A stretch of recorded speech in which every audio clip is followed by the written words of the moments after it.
What's up, everybody? Welcome back to the channel. I am here once again at Hoffman Lexus here in East Hartford, Connecticut.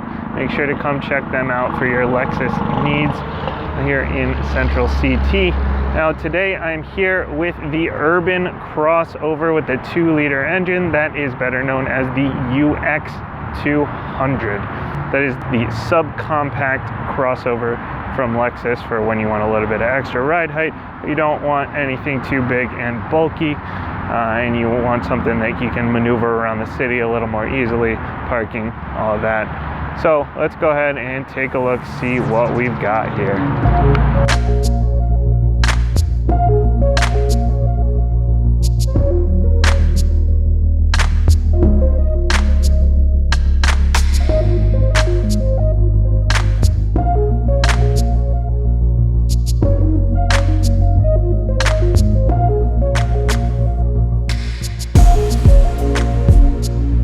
So like I mentioned, this is the UX200. That means it's got the 2-liter engine. This is the gas-powered UX. There is also a 250H, which actually has the same 2-liter engine, even though it's a 250, but that H stands for hybrid, so you got the electric motor in that one as well. We're gonna focus here on the gas-powered one today. This one comes in 3 different flavors. You can get it in a base, F Sport trim, or up at the top in the luxury trim level. That runs you about 33 grand at the base, 38 grand up at the top, and then you have all your options and packages that you can add on top of that. So starting from the side, the exterior here, you'll notice we are on 18s. These 18s are standard.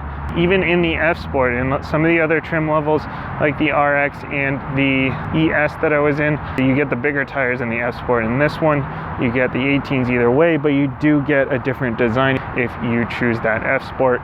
You are on all seasons with run flats either way though. The mirrors here, integrated turn signals, heated, blind spot monitoring, standard. But if you want the power folding mirrors, you either have to get the luxury trim or you can option it on the F Sport.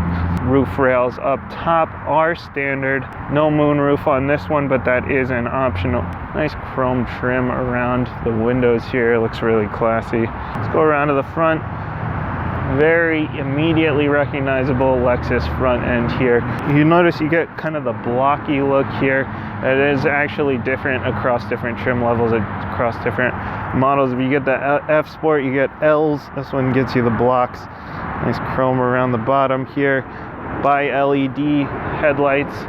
These LEDs are standard, but you can get a triple LED as well. You can option that. Nice classy front end. Looks really good in this black with all that chrome trim around it. Swing around to the back here.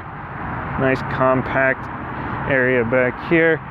Looks really classy. Got the badges, the tail lights are LEDs across the board. You can option a power lift gate. You can even get the kick lift gate, so you can do hands-free if you're carrying a bunch of groceries or whatever you got in your hands.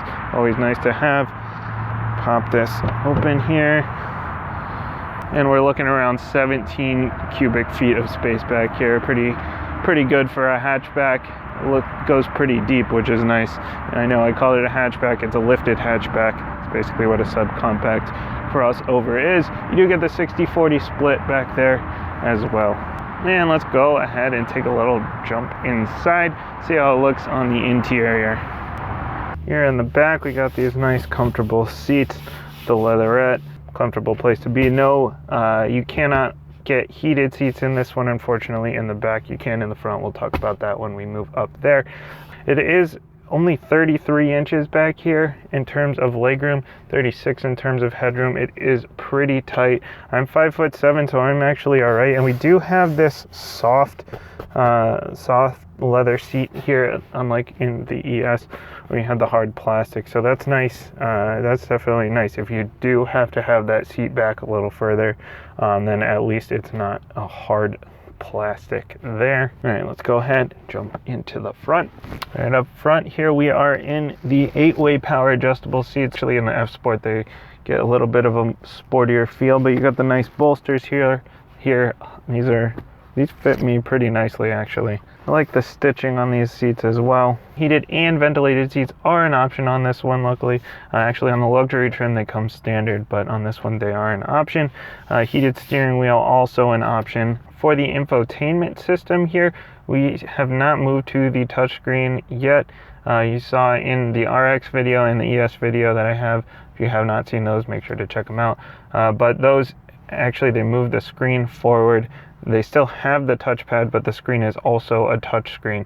That's definitely a big improvement, because I just am not a big fan of the touchpad that they use in Lexus and in Acura, but you do have a couple of hard buttons down here.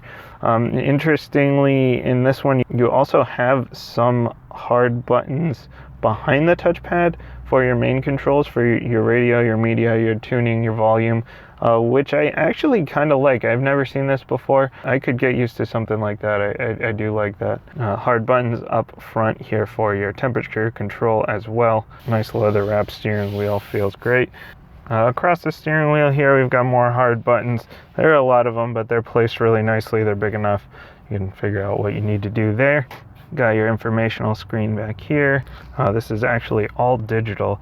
Kind of interesting, even though it's got that big circle in the middle. It's got the physical pins on the side, even though the background is digital. That's a pretty cool little touch. Everything around here is pretty classy, soft plastics, classy materials. Down low here next to the knees, it gets a little bit harder, and down in the door pockets, but up at the top, all the major touch points. And you got the black across here, not gloss black, a nice matte black. Thankfully, I do not like all the gloss black that everyone's using now, because it just gets fingerprints everywhere. So definitely nice to see this matte black. You have push button start here. Even in the base model, actually across the board, you can get remote start through the Lexus app on your phone. I actually really like this layout, because you have your speed in the middle and you got the nice big tack around the outside and all your information on the side. It's a compact space, but they did it really well. All right, let's take it for a drive. So since this is the 200, you've got that 2-liter 4-cylinder without the electric motor. This guy makes 169 horsepower, 151 pound-feet of torque, which doesn't sound like a whole lot, but the fact that this thing only weighs around 3,300 pounds, it can certainly get moving well enough. And that power is sent through the front wheels in this one. If you get the hybrid, it is all-wheel drive. In this one, it is only front-wheel drive.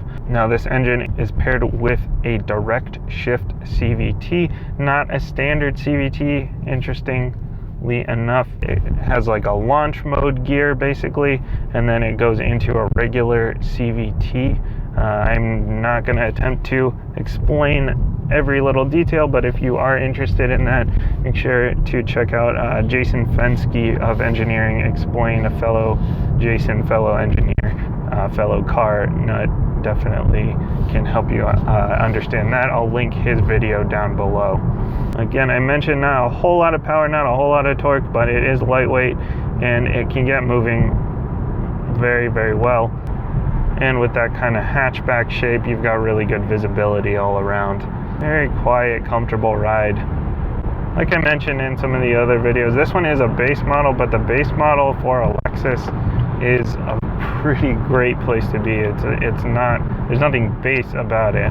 And this is in normal mode right now. We do have sport mode and we have eco. Let's go ahead and up it into sport mode. That's going to adjust your throttle response, make it a little punchier. And your steering's going to get a little heavier. You also have an eco mode to make it more fuel efficient. No paddle shifters on this one to control the gearing. I won't say gearing because it's a CVT yourself, but that is available on the F Sport. As we go into some of these curves here, we have an active cornering assist, which is a brake-based system. It will reduce that understeer that you get in front-wheel drive cars. A lot of the time it'll keep you kind of a little more balanced, give you a lot smoother of a cornering experience. Really nice ride. Yeah, corners very nicely, very smooth. I'll also note that we do not have the adaptive suspension in the F Sport. That is an option in the RX that I was in and in the ES that I was in. the F Sport, you can get the adaptive suspension, the adaptive dampers, but in this one, the F Sport does not have that as an option. We've got the Lexus 2.0 safety system here with the blind spot monitoring, as I mentioned. You got the rear cross traffic alert, you got the adaptive cruise, the sign recognition, all of that is standard, and the lane change assist as well, where it just vibrates at you if it doesn't like what you're doing rather than beeping and flashing. I really like the way it does that. The steering wheel just vibrates. Overall, very comfortable. Everything is very accessible. That is one thing that they were really going for at Lexus. They wanted seat in control, which basically everything is accessible very, very easily from the driver's seat here. Forgot to mention the infotainment pumps music through a 6 or an 8 speaker sound system. Those are your options. You cannot get the Levinson sound system that you can get in some of the other models, but the acoustics in here are still pretty good, and you're in a compact space. Still sounds pretty decent. So there you have it. That is the 2022 Lexus UX 200. And this, again, it's a base model. Does not feel like a base anything.